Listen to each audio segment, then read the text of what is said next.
Blockchain Show is a podcast that demystifies cryptocurrencies and distributed ledger technology.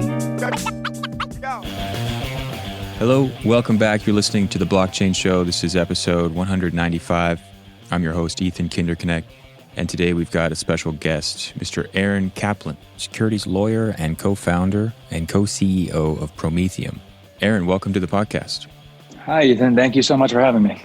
Yeah, thanks for being here. This is great. Floor is yours. Please tell us a little bit about yourself and how you came to learn about the blockchain.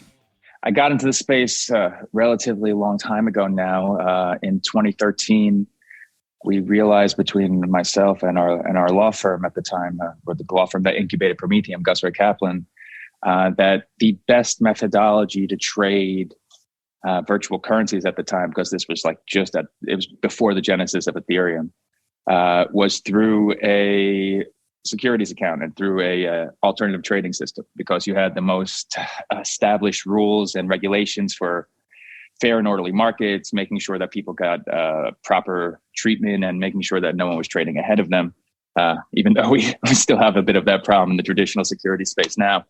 And what ends up happening in April 2014, we submitted a no action letter to the SEC asking them to allow us to transact virtual currency through a brokerage account. At the time, the SEC was just starting to understand virtual currency, didn't really understand blockchain or distributed ledger technologies and architectures. So we got bed bugged. But from there, I focused my securities practice on the application of distributed ledger technology to the securities industry and really the related regulatory issues.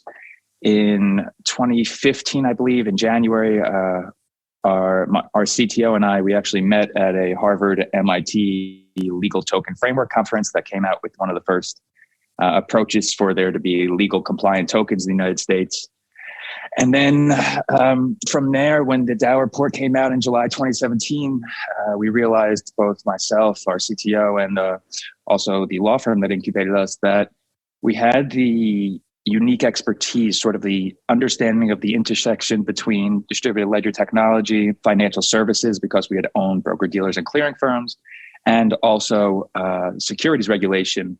And we realized that you could put the entire, at the time it was called security token, now it would be called digital asset security token lifecycle on chain and in compliance with the Federal Securities Law. So we started Prometheum. Even at the time, and this is probably the end of 2017 now, probably around September, people thought we were a little off in the sense that we always thought tokens were securities. And we realized that all the rules and regulations would apply to them when it comes to the Federal Securities Laws and how, something must be issued, transaction, clear, settled, and custodied. So we started building Prometheum and we went from there. And not luckily, Seneca, the Roman philosopher, says luck is preparation and opportunity. So maybe it's more that definition of luck. But luckily, the industry has moved significantly towards exactly where our initial thesis was, that all these activities are regulated. And since then, our whole thesis has really been validated in terms of what Prometheum is. And I guess it's a long-winded response, but Prometheum is really a public market infrastructure for digital assets. So if you think about it, it's the issuance, trading, clearance, settlement, and custody of a digital asset security, all compliant under the Federal Securities Laws, all on chain with the assets existing on chain, the trades being written to the chain, and reconciliation and movement of digital assets based on those settlements occurring on chain as well. So that was a bit of a long-winded response. Any questions? Yeah, that was great. I kind of want to go back to the beginning, because it's not very often we get to speak with a lawyer on the podcast, and this is, some people refer to it as the Wild West days of blockchain and crypto. I don't know if we're still there. Maybe I don't know. Maybe you can comment on that. But tell me about a little bit more about securities and corporate law, and just kind of your take on this whole space and where it's heading. Because there's been a lot of interest in not only this podcast, but crypto and blockchain in the last several months, which is interesting because I haven't been putting out as many episodes, but I'm getting more downloads than ever. So that tells me that there's just a lot of interest and people still coming to buy their first crypto or invest in companies. So what's your take on some of the regulations, like you mentioned? Is work being done to make this a more regulated space, or is it still kind of like the Wild West, as some people want to call it? That's interesting. I think if you look at the history of the Wild West, they would have said that they were implementing regulation then, and it wasn't as wild as it was a generation before. So we're not in the Wild West days anymore. The reality is the Wild West days were the early days leading to the ICO booms and, the ERC-20 craze, where $1 and a dream and the ability to create a cryptographic token could raise you $100 million. I don't think we're there anymore. I'd also like to make a specific point here in regards to the legal side. There needs to be a distinction made between a corporate attorney and a securities attorney. A corporate attorney, I would argue, is more focused on the documents and the creation of those documents, whereas a securities attorney is focused on broker-dealer operations, clearing firm operations, FINRA, SEC matters, deep regulatory stuff. A lot of times in this space, you'll see, and I'm trying not to be offensive here, you'll see people sort of conflating those two things. We are coming out of a deep securities firm dealing with really these issues on a day-to-day basis. So we were very fortunate in our provenance and our background there. Now, going to the point of where we're at with regulation, it keeps on coming, and I think that's wonderful. In order for digital assets to go mainstream, there has to be established parameters for the creation of a digital asset. There has to be rules and fair and orderly markets by which an asset trades, and sort of methodologies by which there's a standard process for clearance, settlement, and custody. And given all the releases that have come out in the past year and change, it's clear that the SEC and FINRA are both, they both understand the space very well, and they're prepared to allow digital assets to flourish. A final point on the regulatory space is what you're also seeing internationally is sort of a conflation between virtual currency regulation and securities regulation. I know specifically the SFC in Hong Kong is, which is the securities regulator, specifically now virtual currency exchanges come under the purview of their regulation. And you have places like Singapore, where it's the MAS, which is a unitary regulator, meaning they regulate both securities and banking. They have some advantages there because it's really a crossover between the two in a lot of aspects. So it's not the Wild West anymore. There's regulation. Regulation is being done in an intelligent fashion across the world. And I think what you'll continue to see is securities regulators taking or being granted more authority over what would be historically traditional virtual currency. It's almost an oxymoron, but virtual currency processes and transactions. Yeah, that's very, very well said. Thank you for clarifying those distinctions there. It's very important. Something that I myself have trouble keeping all the different, legal systems straight. I mean, there's so many different courts, and I would imagine that the security law is something completely different from what most people think about. I mean, listen, in the United States, virtually every utility token is a security. That's what the Dow report said. Now, they say it's a matter of facts and circumstances, but anytime you're raising money for a network that's not built to use that money in the process of building out that network, with there being some sort of speculative component in that investment, it's almost undoubtedly a security. Now, some people will argue that you can transition from a security to a sufficiently decentralized network such that you're no longer a security, but we haven't seen there be specific, poster boy examples of that yet. So that's to be determined. It's really interesting to see the governmental side of technology trying to catch up. When you're talking about the Wild West days being over, it happens so fast nowadays with technology. We're talking like a matter of years is a long time in this space. So it's a good thing. I think you guys were on the ball in forming your company. Give me a little background about what year we're talking that you co-founded Prometheum. I founded Prometheum I should say myself and our co-founders. That's the better way to put it. We founded Prometheum in 2017, but just to be a little candid, in 2015, when we were at conferences, we would hear the Ethereum guys speak, and my argument was it's always a security. So we didn't invest, but we might have been right on a technicality in some capacity, but it doesn't matter. People who are willing to absorb that risk and that regulatory risk were able to make thousands X return. So even though we missed the whole ICO craze and we didn't feel comfortable participating in the early, what you would call altcoins then, it's nice that even though we missed that opportunity, our whole thesis has been validated as, even though it's taken a long time, the industry has really come to where we are and our viewpoint when it comes to the implementation of regulation in the digital asset security process. What was that moment when you realized that there was something you could offer? What was the problem that you saw you could solve?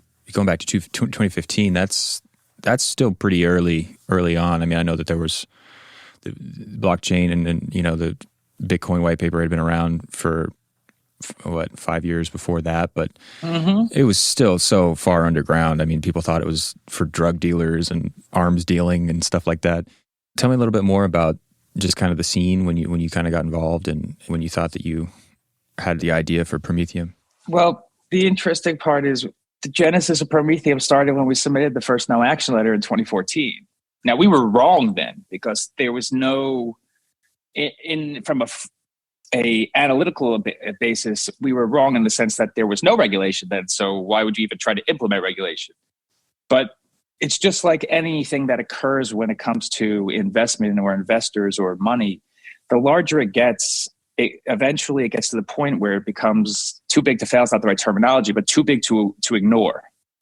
And regulators at that point always get involved. And if any regulator was going to get involved in this, it was going to be the securities regulator. So as you saw, I think, Mastercoin's the first altcoin, and then maybe you have Ethereum right after that, and all these others. And then basically, and Ethereum's the genesis of the whole blockchain world, in my opinion. You have Bitcoin as the virtual currency basis, but everything you're dealing with now that's a distributed ledger technology based company, they have to, respect and give,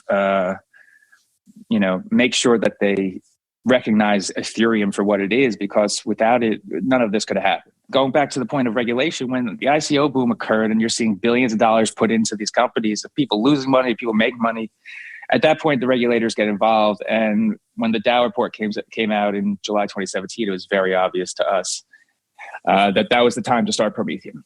And a parallel that could be drawn to today is you're starting to see regulators, particularly securities regulators, comment on DeFi stuff. Now, DeFi does not fit easily into any box. It really doesn't. But at the same time, it, in my opinion, it is arguably a regulated derivative securities activity. And as it's grown in size, what you're going to see there, I think, is also the regulators come in and try to grapple with this concept. I think it'll take a little bit, but it'll be the same way they did with tokens and digital assets. So as the industry grew in the first the ERC 20 and the 1404, and people being able to raise capital and the regulators get involved, it was very obvious to us that it was the time to start Prometheum in the latter half of 2017. If we would have known at the time the size of the project we were undertaking, because it's not just an issuance platform, it's not just a trading platform, it's not a private share market, it's a public market infrastructure.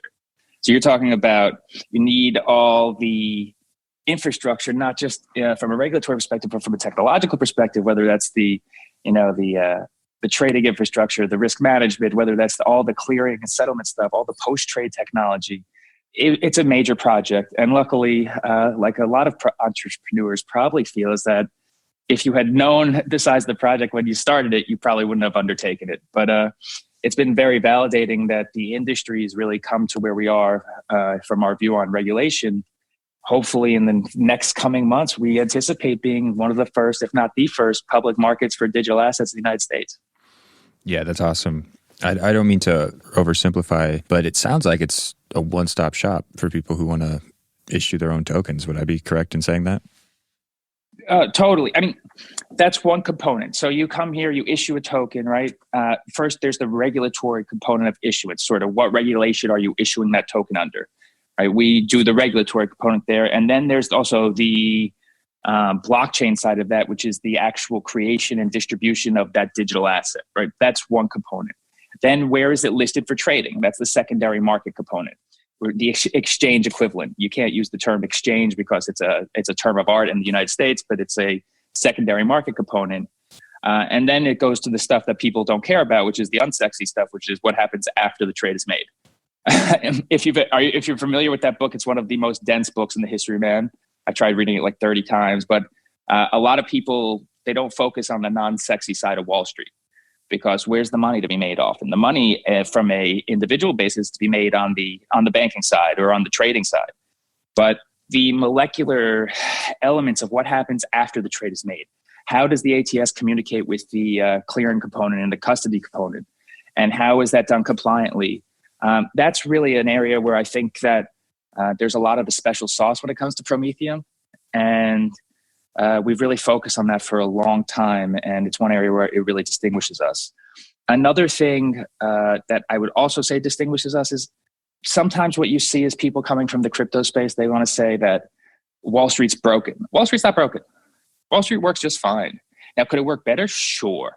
But what we're trying to do is create the bridge that allows traditional Wall Street to participate in the digital asset space. And one thing that we allow is we have our own FIX engine, and FIX is the Financial Information Exchange Protocol. It's the way that Wall Street, sort of like broker-dealers and clearing firms, communicate with each other.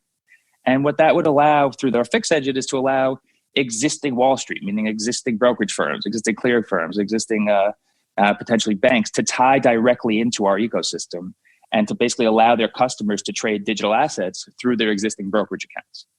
I think that's very powerful because even though Coinbase is massive and people have wallets, if you look at the number of brokerage accounts in the United States, it far dwarfs the number of people who have digital wallets.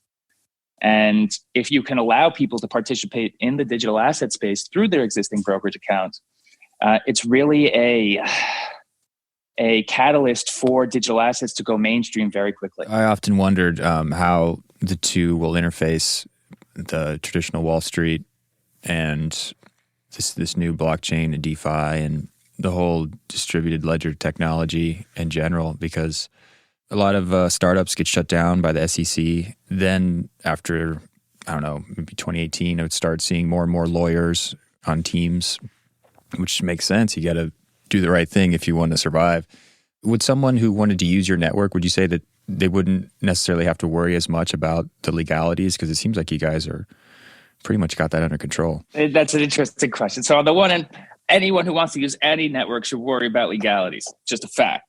But the way we've built everything is to integrate the federal securities laws. We want to be the poster people, the poster child, the poster boy for the SEC and saying this is a compliance system. It's basically why we've done everything the most prophylactic and the most compliant way possible in terms of integrating all the rules and regulations. Hopefully should allay any concerns that any investor has in participating in the space. I also think that allowing people to have a user interface that they're comfortable with, whether it's their existing brokerage account, our market's built on a traditional equities market structure such that the trading systems are equivalent to equity trading systems, and people feel comfortable with that. And I think it should help people deal with any sort of hesitations they have. Another point that's sort of related here is what you're trying to do in general. This is sort of the progeny of a Mark Andreessen argument back in the day when it came to the internet. Is what you're doing, you're just building a fat pipe. You're just building a fat pipe that allows for compliant digital assets to be issued, traded, cleared, settled, custodies. Now, initially, sure, we're focused on an equities type structure, but think about it like an oil pipe. It doesn't matter whether it's high viscosity oil, low viscosity, high density, low density, as long as the pipe is big enough for compliant digital assets to be issued, traded, processed, etc., you'll serve a purpose and you become that infrastructure that allows traditional Wall Street to participate in that pipeline. Yeah. No, that's fantastic. I remember talking to my dad about, I think Bitcoin, the price was up about a month ago for the first time in a while. And he mentioned that he had some sort of fund, I don't know what the name, ETF or something like that, that included Bitcoin. And I thought, wow, that's interesting. How does that work?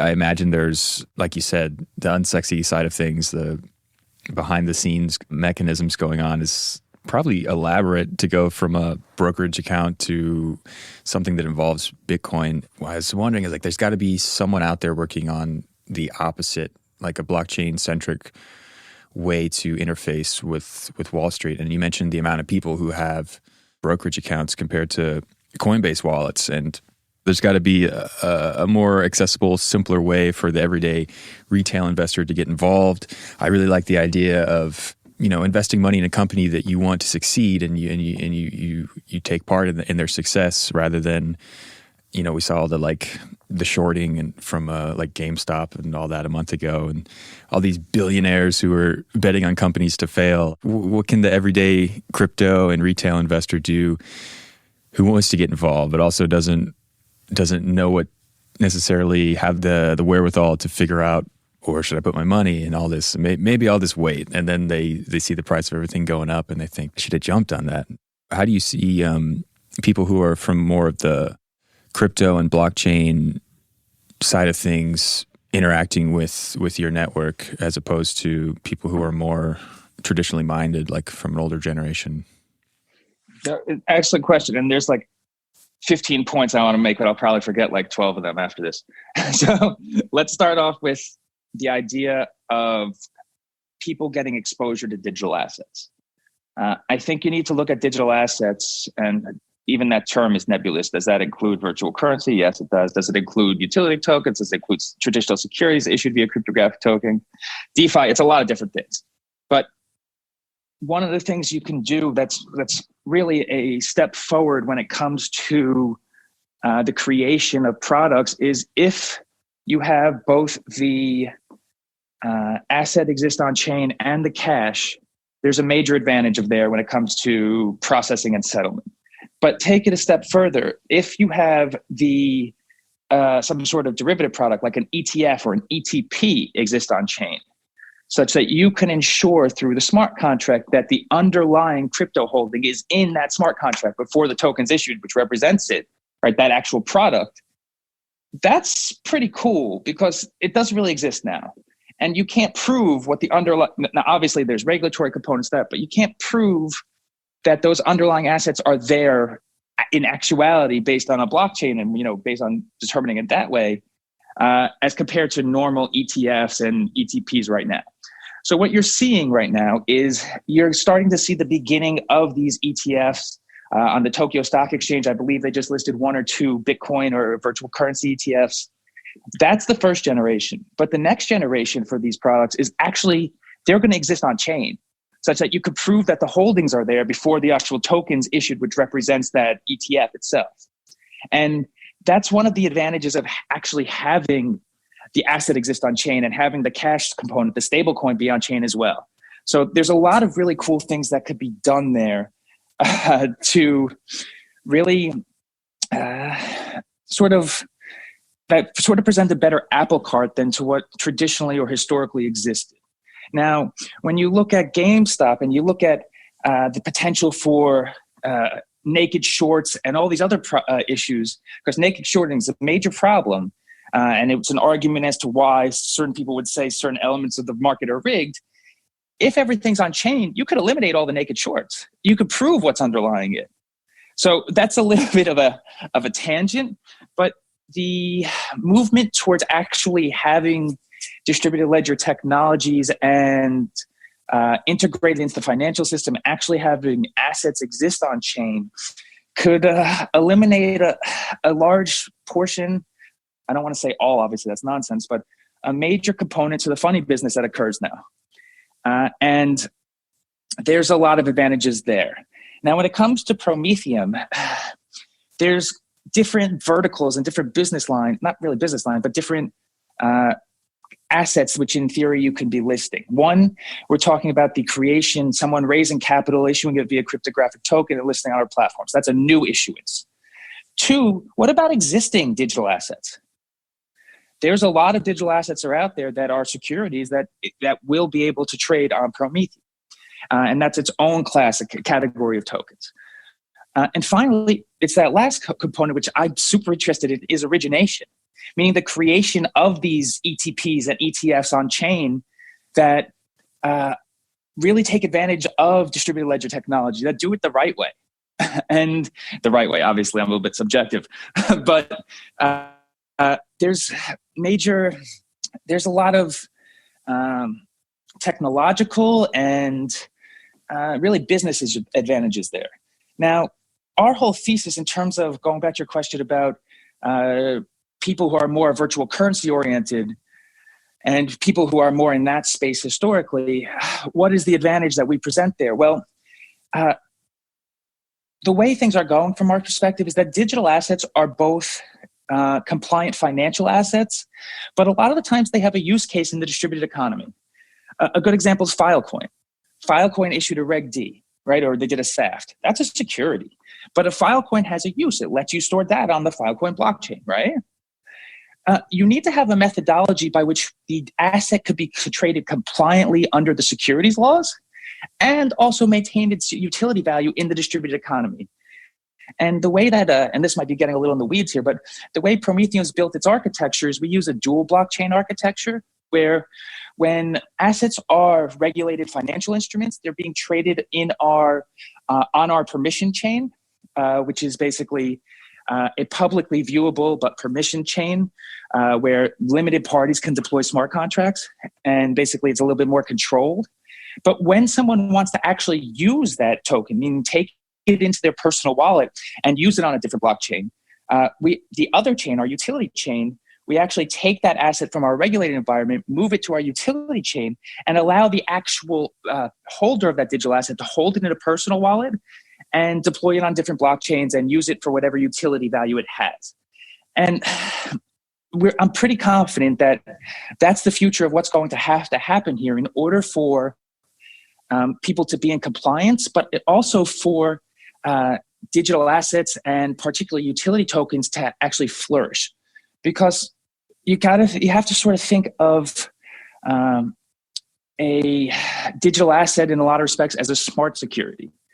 It's both has the speculative value, or the speculative component, I should say, in that people want to make money in it. They want to hold it because it's an investment. But the other side of it's also that I want to be able to use this token. And more, particularly with younger generations, people are going to use those tokens on different blockchains for what their utility value is.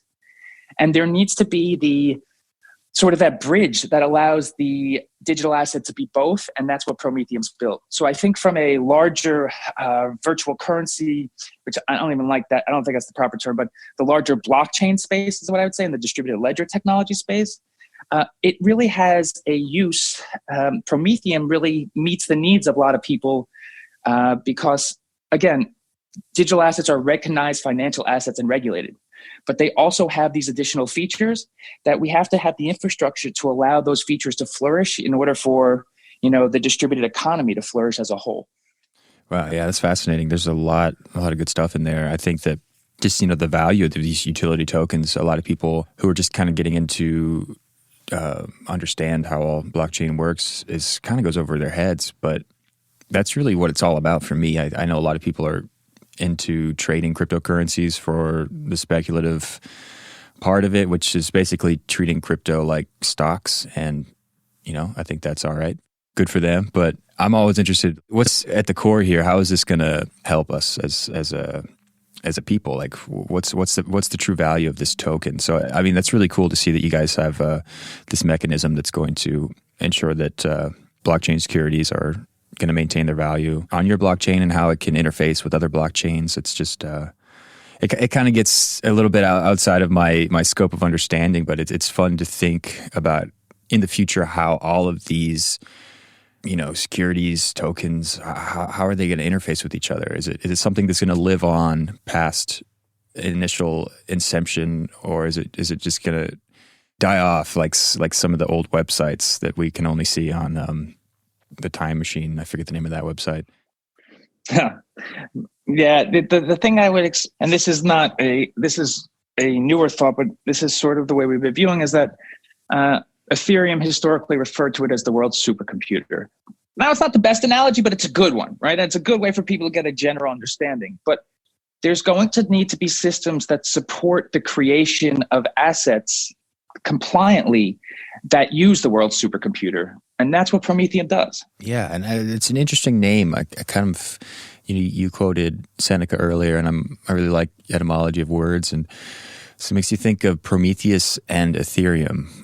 Is that it? Yeah, exactly. So it works. It works multiple ways. So at the time when we started the company, the idea is that Prometheus gave man fire, and from that, you allowed all the civilization to flourish. And Prometheum, the goal was to give the public compliant digital assets or access to it such that the distributed economy could flourish. When you look at the term actually Promethean with the EAN, the idea is it's relating to character of Prometheus, but especially in being rebelliously creative or innovative. So I like that. And of course, as I mentioned before, everyone in the space who use a smart contract enabled blockchain and who uses smart contract enabled wallets has to give their due to Ethereum. So that was the EM there. Oh, okay. Yeah, that's really cool. And I love how it seems accessible to everyone. I'm assuming anyone can access, like accredited and non-accredited investors, because often they're... Excellent question. Yeah, excellent. I should have said it before. That's a good point. Yeah, no, the goal, we're retail-based. The goal is to be available to everyone. And there have been private share markets historically in the United States, even supposedly ones that deal with digital assets. But the infrastructure that's required to go from a private share market to a public market infrastructure is almost night and day. And our goal was, again, to give the public compliant digital assets and to allow the public to have access to this new asset class and to trade it and provide the technology and infrastructure to allow them to do it seamlessly through their existing brokerage accounts. And that's sort of the plan from the beginning, and that's what we've been implementing since we started.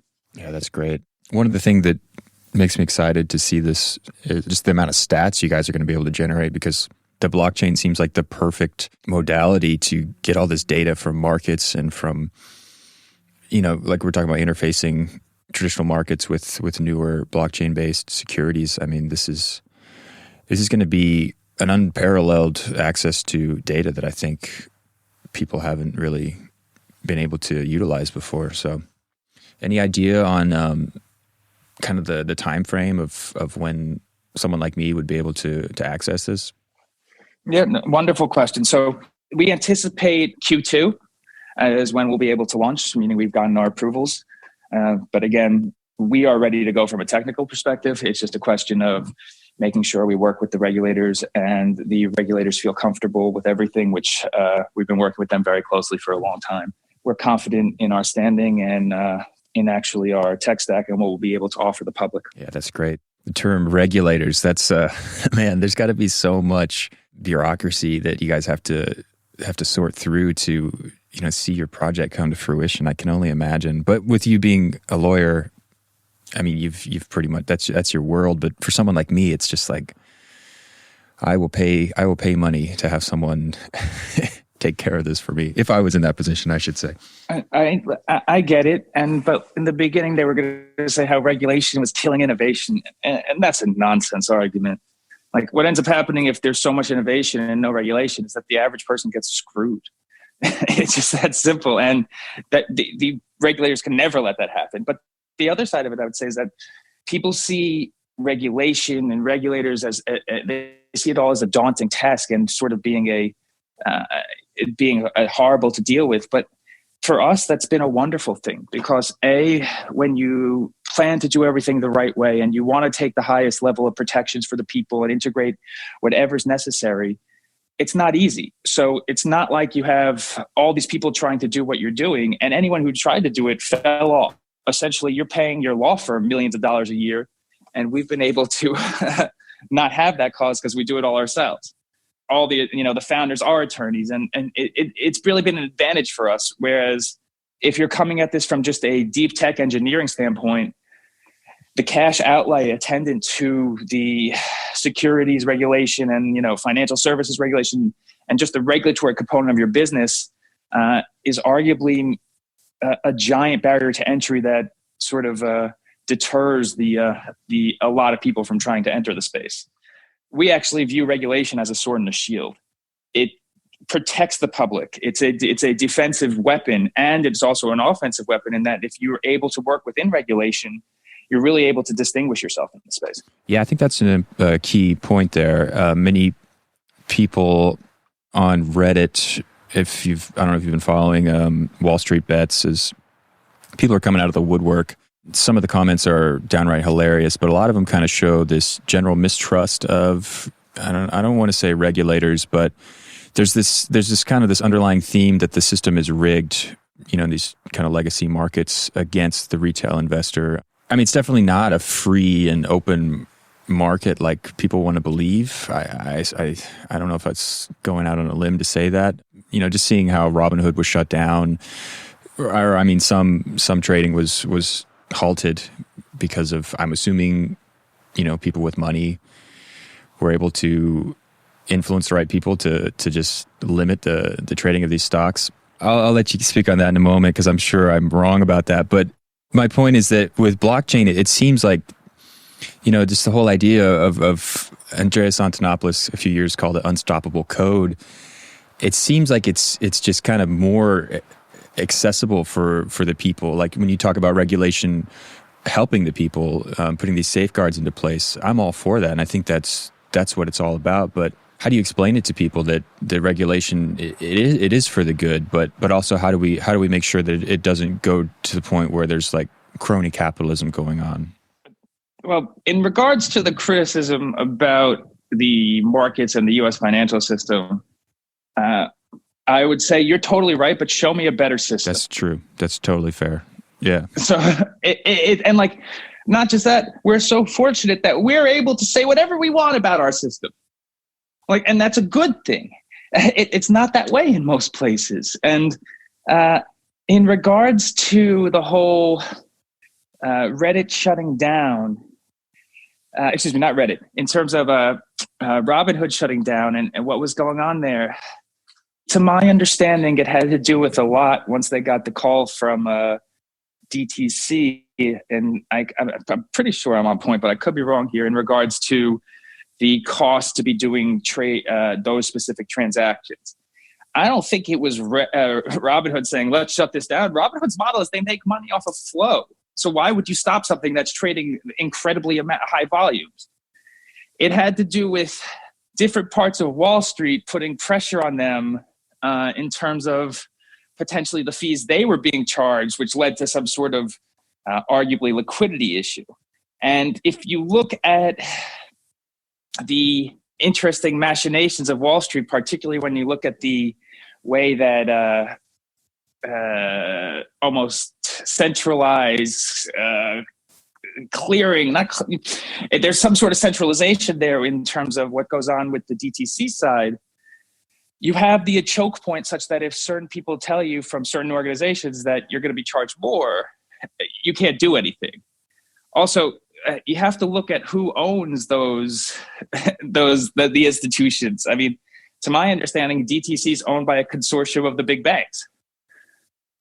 So it leads to potential, what the general public would say is what they might construe as conflicts of interest. But the other thing is, don't look at it in the sense like, oh, the little guy's being screwed here. Look at it in the sense that the market's going a little crazy. And when the market starts to go crazy, it's not in a vacuum. You have a potential issue there that if it starts to go off the rails to a certain point, there could be systemic risk. So I don't think it's as black and white to saying, oh, these hedge funds were getting destroyed because of, the Reddit guys. And they clamped down on these retail investors in order to make sure that they could protect their positions. I don't think that's what happened. I think there was a anomalous event and people were getting nervous, not in the sense that they were losing money on the institutional side, but in the sense that they're seeing the financial market start to unravel in some capacity. And there's danger to that, not just to those specific issuances, not just to GameStop, not just to AMC, but it could have systemic risk to the entire market. It's definitely a sign or a signal of something at issue with the current market structure in some capacity. So I don't doubt that there as well. And I'm sorry for going on the tangent of the Reddit GameStop component, but it's utterly fascinating. it's something that should be studied by anyone who's in the space in depth to understand the confluence of different factors, whether it's the use of social media or the influencer component. There's lots of interesting things that should be studied there in business schools for the next generation. Yeah, you nailed it. That's spot on. When all that was happening a few months ago, I was getting emails from different companies like Robinhood and saying, and just talking with people I work with who don't know anything about blockchain or crypto or really that much about the stock market, saying like, yeah, this is it's crazy what's going on with the market. This is and like you said, it's something that just should be looked into. The fact that the whole market went crazy like that, it makes me excited for what's coming through blockchain, and it's really good to hear you talk about Prometheum and what you guys are offering, because I mean, definitely there's issues with the existing technology. We've been talking a lot about regulation and the infrastructure. There's stability and scale, the standards around tokens and all that. So I mean, there's definitely a lot of work to be done, but it's just I don't know what the word would be. It's good to see that companies like Prometheum are out there. You're working towards this goal, and it's just something that's fascinating to me. I don't necessarily understand it like I'd like to, but that's why I like to have guests on like you. So I really appreciate you taking the time to come on, and because this is all really interesting stuff. I think you're giving me too much credit, man. The one thing as a final point I think what hopefully your audience can take away from this is that we're seeing an evolutionary process here. Markets, regulation, they're not revolutionary. They're evolutionary, and the evolution's occurring in a reasonable manner, and we're going to see very interesting things happening in the space in the coming months. And what I think we'll see towards the end of the year is the big banks, the exchanges start to make their plays as well, which will, make people more focused on the space even more than we are today. Yeah, very good. Well, I want to thank you again for coming on. If you'd like to leave us with anything, maybe where people can go to learn more or get connected, please feel free to do that. Check out Prometheum.com. I'm not a social media guy. I don't want you to follow me. You could follow Prometheum, but essentially, I think that it's good to just stay updated on the space. This is going to be where a lot of activity occurs. I would recommend to anyone, which you see a lot of people who understand it or from the virtual currency trading side.